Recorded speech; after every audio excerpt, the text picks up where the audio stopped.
ये बताइए दीपक जी, विकास हमारा मंत्र दीपक है। जी, जनता के मन में भी यही है क्या? क्योंकि बहुत जगहों पर मैं घूम रहा था तो मैंने भी बात की लोगों से, तो लोगों का कुछ लोग तो ऐसे भी मिले जो भूपेंद्र पटेल का नाम नहीं जानते, लेकिन कह रहे मोदी के नाम पर वोट देंगे। कांग्रेस अभी भी मजबूत स्थिति में कई जगहों पर नजर आ रही है, खासतौर पर ग्रामीण इलाकों में ज्यादा।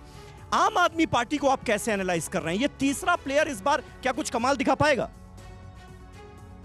मोदी जी का जादू के सामने शायद सही नहीं है कि आम आदमी पार्टी दिखा सकता है गुजरात में। और गुजरात के लोगों को फ्री नहीं चाहिए कुछ, वो सम्मान से जीने वाली जनता है। लेकिन फिर भी इस बार इन भारतीय जनता पार्टी को, मोदी जी को और अमित शाह को आना पड़ता है। उसको भी मालूम है कि हमारे लिए टॉप। लेकिन कांग्रेस पार्टी के बड़े नेता कहां गायब हैं? राहुल गांधी तो चलिए भारत जोड़ो यात्रा कर रहे हैं, अपनी पार्टी के पक्ष में एक माहौल बनाने की कोशिश कर रहे हैं, लेकिन गुजरात में वो भी नहीं आए। बड़े नेता भी गायब हैं। मल्लिकार्जुन खड़गे अब तो अध्यक्ष हैं, उनको भी आना चाहिए।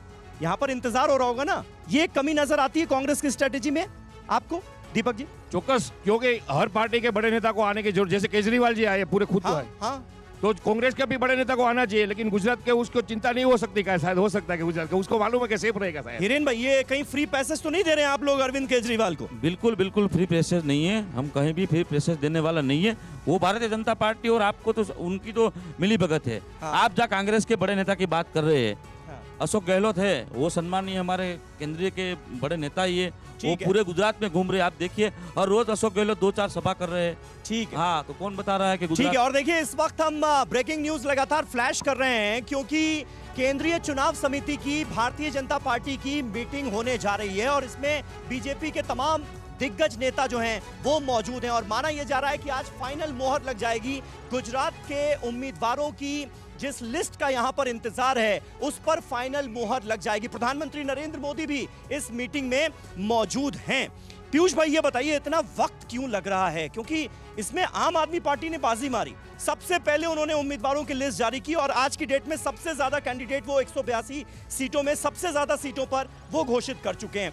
फिर थोड़ा उसके बाद नंबर आता है कांग्रेस पार्टी का, कुछ सीटों पर उन्होंने अपने कैंडिडेट डिक्लेयर किए। आपने तो अभी शुरुआत ही नहीं की। हमारा और लास्ट बॉल में 6 लगती है, ऐसा है। नरेंद्र भाई पूरे गुजरात की टीम 182 को लेके चलने वाले हैं। हाँ। और भारतीय जनता पार्टी का कैडर का एक ही है 182, जो हमारे केंद्रीय नेतृत्व है और हमारा गुजरात का नेतृत्व है। वो 182 हमको कैंडिडेट देंगे, उसको खभे पे बिठाकर हमारे कार्यकर्ता निकल जाएंगे और जिसको भी मोहर लगेगी। नहीं, ये ऐसा इस वजह से तो नहीं हो रहा है कि यहाँ पर असंतुष्टों की संख्या भी कहीं आपके खेमे में ना बढ़ जाए, इस बात का डर है? क्योंकि आपके खेमे से भी एक विकेट डाउन हुआ है। पीवीएस शर्मा जो है उन्होंने पार्टी की सदस्यता से इस्तीफा दे दिया है। सीआर पाटिल के काफी करीबी थे, आपकी पार्टी के पूर्व उपाध्यक्ष हैं। वो ठीक है, आपने जो बताया, किसी को करोड़ों लोगों में से, लाखों लोगों में से किसी को असंतोष हुआ तो एक बंदा गया। लेकिन अभी मेरे भाई श्री कांग्रेस के बता रहे थे हिरेन भाई कि भाजपा वाले ले रहे हैं, भाजपा वाले ले रहे हैं, भाजपा वाले सभी के लिए द्वार खुले हैं। कांग्रेस के लेकिन आगेवान ऐसा ऑफर क्या देते हैं? नहीं, ऐसा ऑफर नहीं। लुभावना ऑफर क्या चल रहा है इसके बारे में? ये लुभावना ऑफर है राष्ट्रवाद का।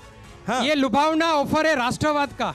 ये लुभावना ऑफर है ये भारत को, माँ भारती को परम वैभव पे लेके जाने का। अच्छा, ये लुभावना ऑफर है ये देश को आगे बढ़ाने का। ये लुभावना ऑफर है कि ये सीए जो हमारे जो, ठीक है, समझ गया मैं। हिरेन भाई, आप समझ रहे हैं बहुत सारे लुभावने ऑफर का जिक्र हो रहा है, लेकिन आपको अपनी पार्टी के नेताओं को थाम कर रखने का काम तो ये आपके नेतृत्व को ही करना पड़ेगा ना।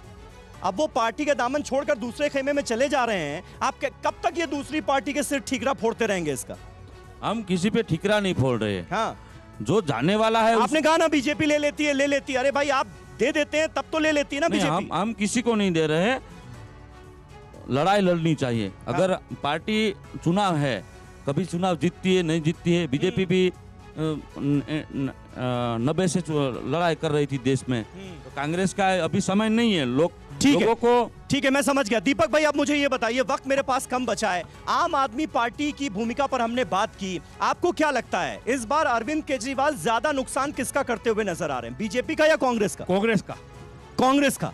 और दूसरी बात, अभी आपने दल बदल की बात की ना सर। हाँ, तो एक बात है, कांग्रेस का जो बीजेपी में जा रहा है वो तो ये बात सही है कि कांग्रेस के बीजेपी में जाए तो मतलब कांग्रेस संभाल नहीं सकती है, और बीजेपी में क्या कोई लीडरशिप नहीं है तो उसको लेना पड़ता है। अगर बीजेपी में कोई कैंडिडेट नहीं अच्छा तो ही लेना पड़ेगा ना। दो बात है, दोनों तरफ से बात है। कांग्रेस संभाल नहीं पाती है और बीजेपी में कोई अच्छा कैंडिडेट नहीं होगा तो कांग्रेस से ले रही है, आयती उम्मीदवार ले रही है। इतने सारे बीजेपी 27 साल से राज कर रही है। अच्छा, आज तो क्यों हिमाचल कांग्रेस में के थे लेना पड़ता है? प्रधानमंत्री नरेंद्र मोदी, उन्होंने कहा कि कांग्रेस पार्टी की ये खासियत है कि जहां से चली जाती है वहां फिर वापस नहीं आती।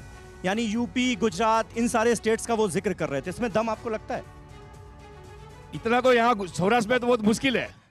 अच्छा, मतलब बीजेपी के लिए राह आसान नहीं है। बीजेपी के लिए सौराष्ट्र में आसान नहीं है, जो समंदर पट्टी है पूरी उसी में आसान नहीं है। ठीक है, ठीक है। यानी कांग्रेस मजबूत चुनौती देती हुई नजर आ रही है और तीसरा प्लेयर भी इस बार मैदान में है, तो राह उतनी आसान नहीं है जितना बीजेपी दावा कर रही है। ये यहाँ पर पॉलिटिकल एनालिस्ट जो हमारे साथ दीपक जी मौजूद है, उनका कहना है। आप सभी का बहुत बहुत शुक्रिया हमारे साथ इस डिबेट में, इस चर्चा में जुड़ने के लिए। फिलहाल सोमनाथ में इस सफर को हम यहीं खत्म करते हैं। कल फिर दूसरे शहर में, गुजरात के दूसरे जिले में आपसे होगी मुलाकात। नए नेता होंगे, नए मुद्दे होंगे। तब तक कीजिए बस थोड़ा सा इंतजार। आज मेरे साथ बस इतना ही। नमस्कार।